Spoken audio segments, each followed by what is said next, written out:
তোমাকে জানার পর বারবারই মনে হতো তোমাকে বুঝে ওঠা ভীষণ কঠিন।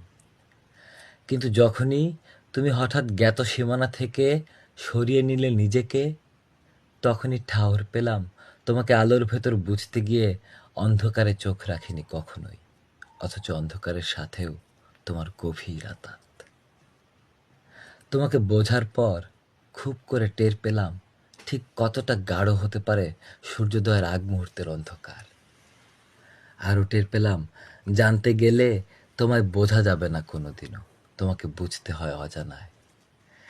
অস্তিত্বে তোমায় অনুভব করা যায় না কখনো, তুমি কেবলই অনুভূত হও অনস্তিত্বের অতল গহ্বরে।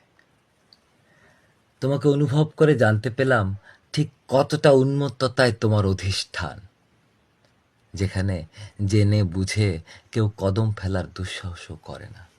অথচ এরপরই ডুবে গেলাম কিছু প্রশ্নের দ্বিধান্বিত পারাবারে।